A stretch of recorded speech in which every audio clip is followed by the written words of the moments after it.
No, it was, you take it literally 1 week at a time, and it was exhilarating. You know, I walked onto the set and Stuart Craig had built this wonderful dark forest, which was spectacular and mad, and had this guy in a green suit and a big pole to play Grope, and I just loved it. And the one thing that shocked me was how long everything was taking to shoot, because I was used in television to shooting really quickly, and just turning everything around. Suavex lighting was very complex, and it would take like 2 hours to turn everything around. So I suddenly, the big shift for me was suddenly going, okay, I'm not going to shoot 4 minutes a day, I'm going to shoot a minute a day, or maybe even 30 seconds a day. So that was the hard thing, and that's a very different rhythm, you know, creatively. And I didn't ever imagine on that first day I would still be there 6 and a bit years later. That was like, it was about halfway through making Order of the Phoenix, I used to turn to my editor, Mark. I said, Mark, I know this sounds mad, but do you think we should just stay and do the rest? And he said, we better finish this one first. And unfortunately, after the first one, they said, look, would you like to stay?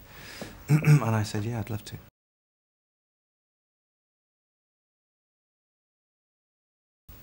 It's a really strange thing, because you would think it would be heartbreaking, but when I was working with Stuart Craig and we were looking at the model and we were working about which bits to break and which bits to blow up, we were like 2 9-year-old kids, because it's actually quite fun, and it's not a real world. It's a world that, you know, and when you've worked in it for that long, just creatively, you want to change it all the time. So it was actually kind of cool blowing it up, in a way. And I think even some of the actors, rather than coming in and going, oh my God, this is horrible, some of the actors just were bemused to begin with, but then thought, this is quite cool, you know. So it wasn't heartbreaking, it was actually quite fun.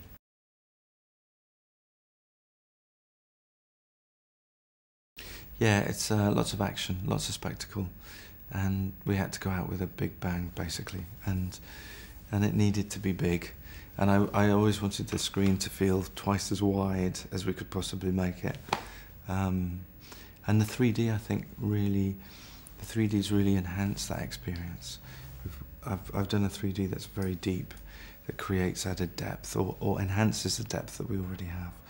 And I think it makes the experience of watching the movie stronger.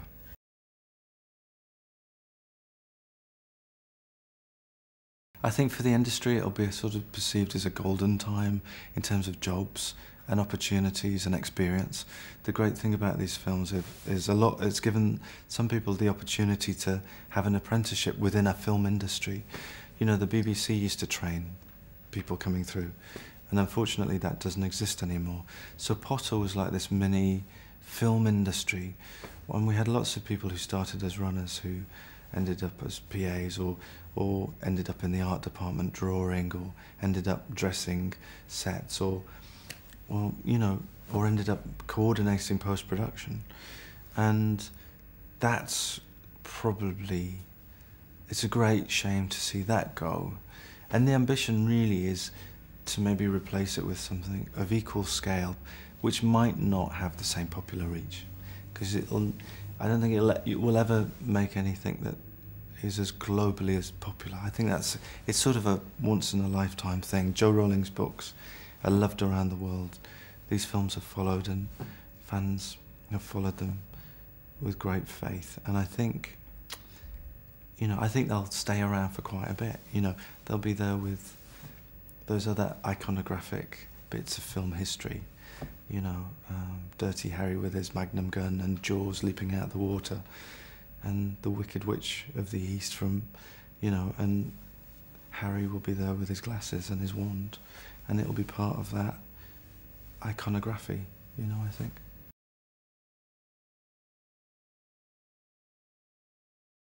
Totally. I'm actually choosing a really lean, mean script, which is something that costs a fraction of what Potter cost to make, and which I need to really move quick, and I need to get an edge back again, and it'll be good for me creatively to do that. Not a green screen in sight.